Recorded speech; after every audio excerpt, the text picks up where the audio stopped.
Hey y'all, welcome back to another week of What's for Dinner. On Monday, I made some garlic and lime pork chops. So in this bowl, I just have a simple rub of some cumin, chili powder, paprika, kosher salt, and some black pepper, and I also crushed in a couple cloves of fresh garlic. So if you're new here, whenever I follow a recipe online, I always have it linked down in my description box so that you can get the exact measurements if you're interested. So I just took about half of those spices and poured it over the top of my pork chops, rub that in really well. I did trim off the fat on mine, but feel free to do whatever you want. Then I'm just going to flip those on over and do the exact same thing. So next I'm taking half of a lime and I'm squeezing out all of the juice, and then I'm going to take that same half of a lime and I'm going to zest it. I'm not the best at zesting things. I don't know what it is, but I made it work out. And then I just covered that dish with some cling wrap and I popped that in my fridge for about an hour to marinate. Meanwhile, I got started on my cilantro lime rice. So to my Instant Pot, I have 1 cup of long grain white rice, 1 cup of water, and some minced garlic. I gave that a quick stir and then I popped my top on and made sure that it was set to sealing. And then I set my timer for 12 minutes like the recipe said, and then I let it natural release for 3 and then did a quick release. So here I'm just fluffing up that rice, and then I'm going to be adding in some lime juice as well as a good drizzle of olive oil and a good pinch of salt. And then lastly, I'm just going to be adding in some roughly chopped fresh cilantro, and I'm going to give that a final stir and it is done. Now I will say this rice was slightly undercooked. I don't know if it was because I didn't hit the rice button like the recipe said, but it was still yummy and edible. So for the pork chops, I just cooked those in my air fryer at 400 degrees for 12 minutes. I didn't even flip them halfway through and they were cooked to perfection. They were so juicy and flavorful. I highly recommend this recipe. I will definitely be making it again, and I just served that with some fresh corn that I cut off of the cob. On Tuesday, I tried a new recipe for a chicken enchilada casserole. So to a mixing bowl, I'm just adding in 1 can of cream of chicken soup, followed by a can of diced tomatoes with green chilies, or rotel as a lot of you guys call it. I did drain that. Next, I'm adding in some plain Greek yogurt in place of sour cream. Also, I'm going to be adding in a splash of milk and then some garlic powder to taste. I'm just going to stir all of that to combine, and then I'm just going to set that bowl to the side. To another little mixing bowl, I have some cooked and chopped chicken. I actually forgot to thaw it out the night before, so I had to cook it from frozen in my Instant Pot, and I was shocked at how good it turned out. So I just added some of that cream of chicken rotel mixture to the chicken, as well as some shredded cheese, stirred that, and set that to the side. So to a little skillet, I've been heating up some vegetable oil, and I just tossed in my corn tortillas one at a time, and I cooked those for about 6 to 8 seconds per side, and I'm just going to drain those on some paper towels. So I did cut this recipe in half, so I only needed 6 tortillas. Next, I'm going to get out a casserole dish, and I'm going to spray the bottom with some nonstick cooking spray, and then I'm just going to add a thin layer of that mixture that I just whipped up and spread that out as evenly as I can. It doesn't have to be perfect. And then I'm going to take some of that chicken mixture and place it in the middle of my tortillas and roll those up as tightly as I can.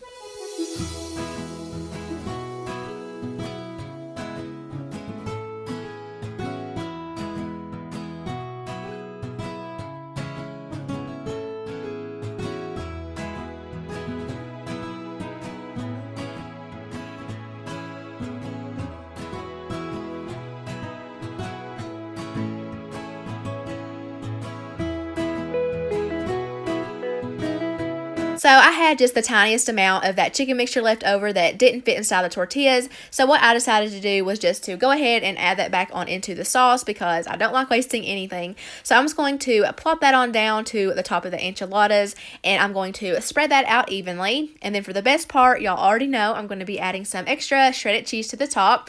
And this is going to be going in the oven at 350 degrees for 30 to 35 minutes until it is nice and kind of browned on top and bubbly.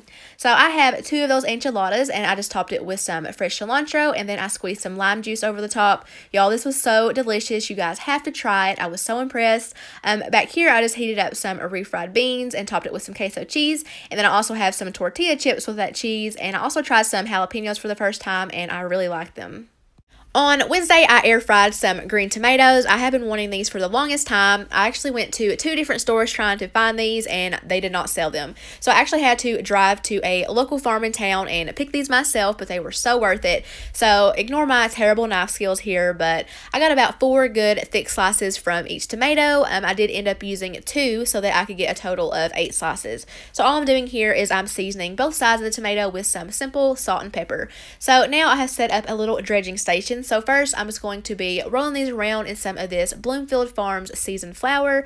I'm just making sure it's coated really well, and then I'm going to be dunking that into an egg wash. So that is just 2 beaten eggs with a splash of milk, and I'm just going to make sure that the excess is drained off, and then I'm going to roll it around in just some plain panko breadcrumbs, and I'm just going to repeat that until all of them are coated. So now all I'm doing is spraying the tops with some olive oil spray so that it can crisp up nicely, and then I've also rubbed the bottom of my air fryer basket with some olive oil as well. So I'm just going to cook those at 400 degrees for 6 to 7 minutes per side. To go along with those, I'm also making some meatless burritos. So I'm taking that leftover cilantro lime rice and adding it to a skillet. If you remember me saying, it wasn't completely cooked to my liking, so I just added in a little bit more water and let that steam for a bit, and that did the trick. So here I just added in some taco sauce, or you could use some salsa. So to a spinach and herb tortilla, which didn't work out too good, you'll see in a minute, I'm just adding a layer of plain Greek yogurt, or you could of course use sour cream, and then I'm adding a good amount of that rice on top, as well as some shredded cheese. And then I have some diced up avocado that I have just sprinkled with some lime juice, salt, and pepper. I'm going to add a good amount of that. And then lastly, I just have some black beans that I have drained and rinsed really well.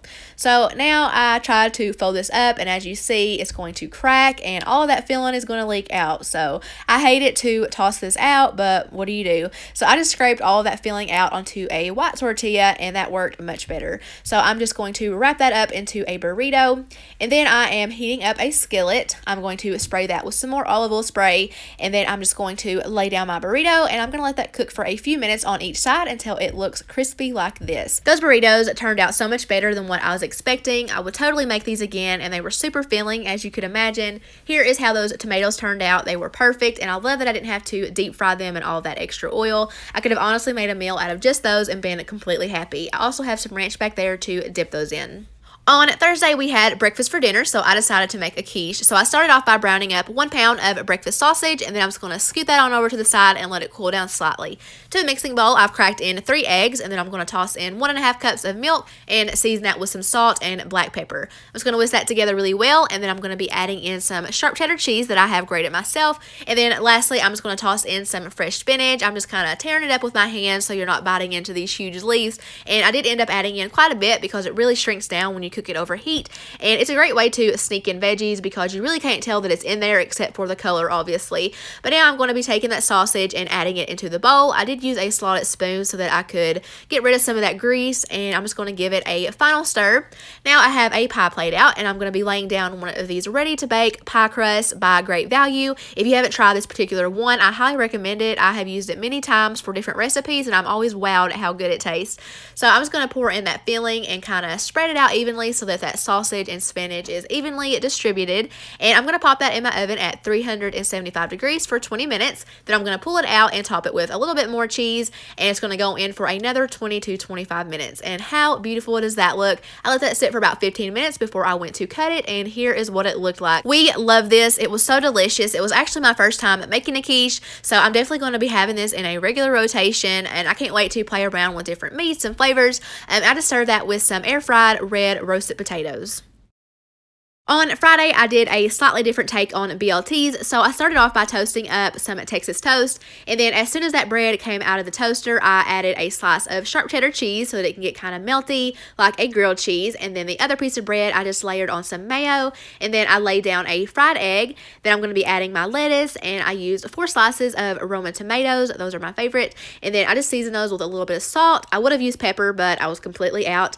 Then I'm going to be laying down 4 slices of bacon that I cooked in the oven. That's my favorite way to cook bacon, and then I'm going to lay the top on and cut it down the middle. So here is my big and beautiful, massive, delicious sandwich. I love having stuff like this during the summer, and I just served that with a few cucumber sticks, and then I have a bowl of sliced strawberries. Saturday was Josh and I's 6-year wedding anniversary, so we celebrated by going to Gigi's Cupcakes, and we all picked out a cupcake. Then we dropped off the kids with my parents and had a date night. So we chose Outback Steakhouse, and I just love how my chicken was shaped like a heart. Then I had a loaded baked potato, and I tried their macaroni and cheese for the first time, and I'm pretty picky about restaurant mac and cheese, but this one was really good. I would recommend it.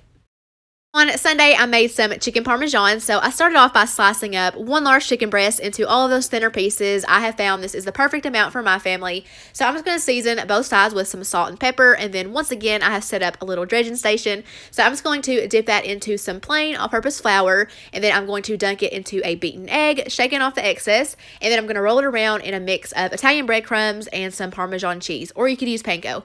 So now I'm going to lay that into a skillet that I have been heating up with some olive oil. And I'm just going to cook that for a few minutes on each side until it's nice and golden brown like this. These were thinner, so they cooked up super fast. I placed all of my cooked chicken on a tinfoil lined cookie sheet, and then I added a small amount of spaghetti sauce on top and then spreaded it out.